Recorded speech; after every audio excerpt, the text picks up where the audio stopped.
First, I would like to congratulate to New York on a win. I also think that we did a great game against a very good team. We deserved more, for sure. And of course, I would say that during the game, many mistakes happened, but for us, we just want to encourage our guys to keep on working hard and keep this spirit that we had today in the game and keep on believing. So for us, it's important that we are still building. We are a team under construction, team that will continue working hard and believe. That's what we are, and that spirit and identity of being a tough team to win, team that plays every game until the end, team that is getting better in every game during the season, and it's a long season again. We will get there for sure. Over here. I wanted to ask you about. It looked like David Accam took a bit of a knock. I saw it looked like he got injured. Is he okay? Can you give any update? No, he's okay. I mean, so far, I spoke to him after the game. He said he's okay. He's just that he's coming out from the injury, and he's taking care of his body. So treatments are still important part of his recovery in order to be ready for the next game. Any other questions, guys? Right over here. Considering you scored a league low 8 goals, another shutout, how do you keep the morale up? Well, telling the truth, because I think we did a great job today. We had a very good team in front. We played, we defended well, we created chances, we had opportunities, and that's the spirit that we have to keep. And we just tell the guys they did great, and we are proud of them. And keep on working, keep on working. Next game, because there are things that you can prove, like you can always prove that you are improving. So we tell guys that they are doing good. Right over here. Hey, Vielka. How disappointing was it tonight to give away just one shot on goal and obviously have it end up in the back of the net? No, it's a part of the process where we are. We are, as I said before, we are a young team under construction still, but growing. And we learn from the lessons like today, and we just keep on pushing hard.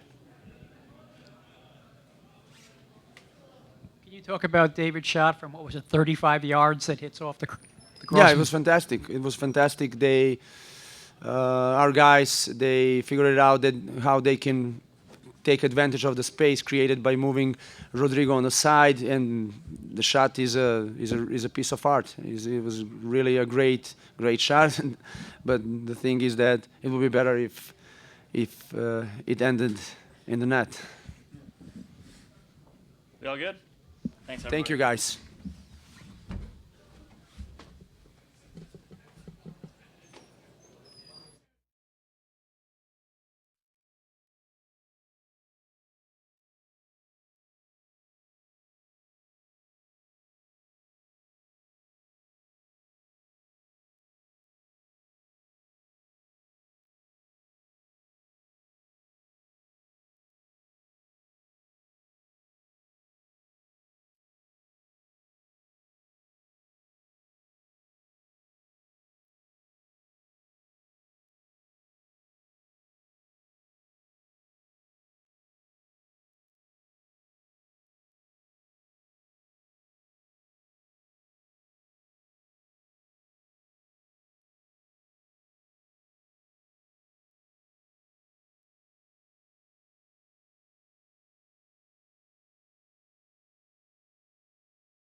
Microphone to you. We'll start on the left with Eric. Jesse, especially after that 2-0 loss in DC, how nice is it to bounce back ahead of the NYCFC game with a big 3 points here? Yeah, we took the DC loss really hard. But to come back and respond, and listen, this game was never going to be wide open. It was never going to be a 3, 4, 5 goal game.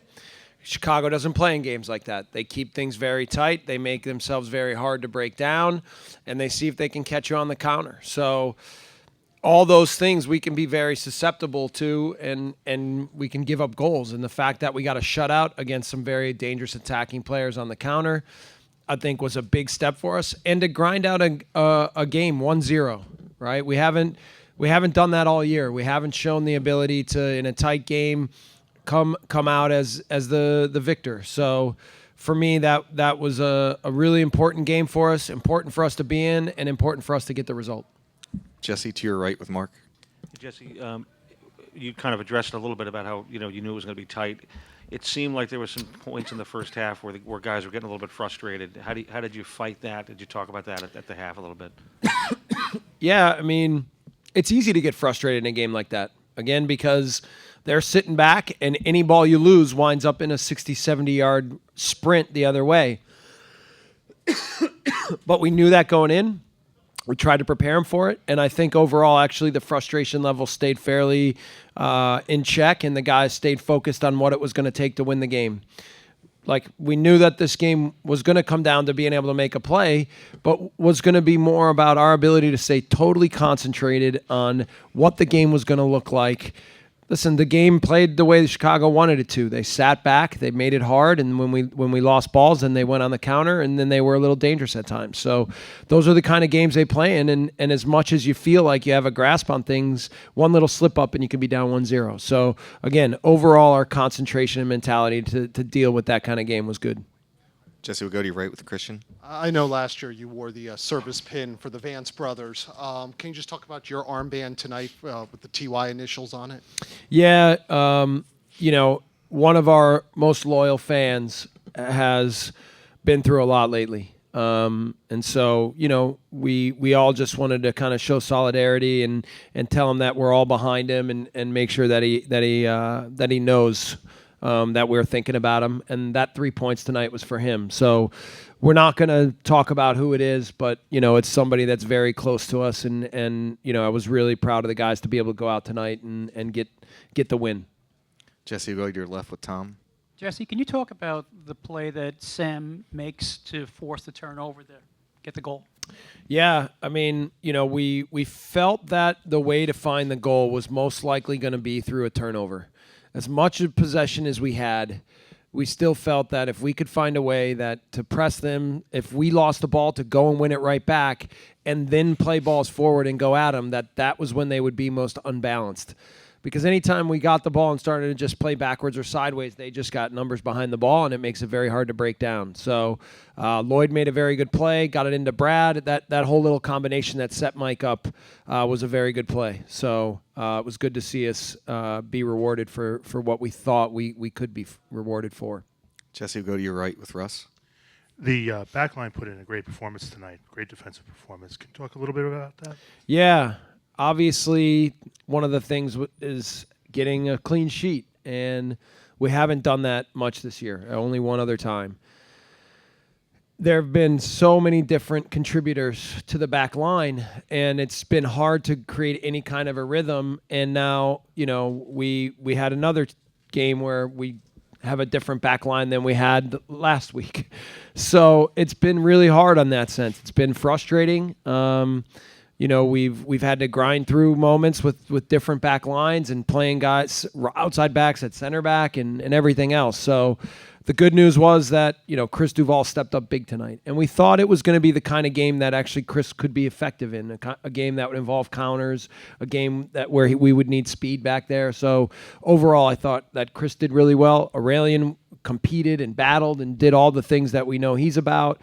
And I thought Connor was probably our best player on the night. His ability to shut down some really good attacking players, the heart he shows, the work rate he shows, the ability to shut guys down and then get right back up and help provide an option with the ball. I mean, what do you say about a guy like that? It's a pleasure to coach him.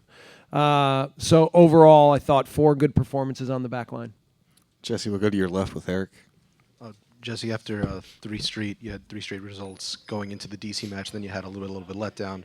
What's the message to the guys now that you have a win and you're going into obviously a huge game against NYCFC to keep momentum going? Well, the last thing we talked about is that we have a big game on Sunday or Saturday, and I looked at the lineup. New York City sat a lot of guys, so they got 2 good results on the road. They're going to come back home with a lot of confidence, as they should, and they're a much improved team. Patrick Vieira has done a great job with that team. We know we're in for a huge challenge, but I promise you that will be something that we'll be up for. We can't wait. We're really excited for that match.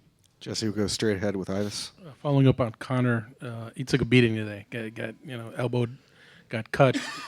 Someone jumped off, landed on him. Yeah. He just kept going and kept playing. And even though he doesn't get a lot of playing time, when he does play, he always brings it.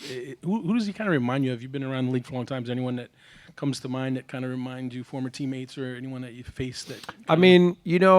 He's different, but Chris Armas was a bit like that. Chris Armas was a guy who was up for every challenge, never backed down, was a guy you could count on for every play, never took a play off, was always battling through certain situations, winning his battles, winning almost every duel he was in. And they're not exactly the same, because I think that as great an engine as Chris had, that Connor probably's engine's even better. But, that's obviously a great compliment to Connor to compare him to a guy like Chris Armas. But Connor is a guy that we know what we can count on at any time. And I always try to remind myself, I said this last year, not to take him for granted, because it's easy to take a guy like that for granted, because he's always in it for the team. He's always in it to do whatever it takes to help his teammates, to be up for the challenge.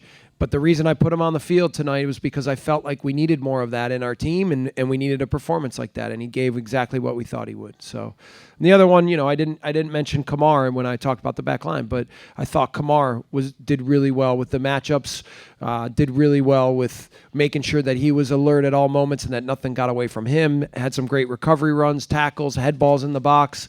Really great effort from the overall back line altogether. Jesse, we'll go to your left with Tom. After the 1-6 start, are you seeing some light at the end of the tunnel, or is there still more work to be done? It's not like all of a sudden we've become a bad team. I know it's still got all the makings of a good team. It's been challenged in a big way, right? And the key was to try to continue to force feed certain messages so that we could get ourselves over the hump. Now, I don't take anything for granted right now. We're gonna have to grind out a lot of games this year, a lot more than we did last year. But even when I go through last year, there were a lot of moments where, we had some quality and scored some goals, but we had to battle and fight and claw our way through every week, and that's what this league is. So the more that we can grasp that, the more that we can understand that, the more that we can put it out there on the field like we did tonight, then the more results we're going to get. We'll take our last question back right. I just wanted to get an update on Mike Rella's status, as well as if Connor Lade, you think he's going to be okay going forward. So Mike just felt some hamstring tightness. So I think he did a wise thing. He said he didn't feel a pull, it just felt tight. So it could be anything from a cramp to a small little pull. So we'll be hopeful that it's in the cramp category and that we can, get him recuperated and recovered and ready to go for Saturday. But we'll have to just wait and see. Okay? Thank you. Thanks, Jesse.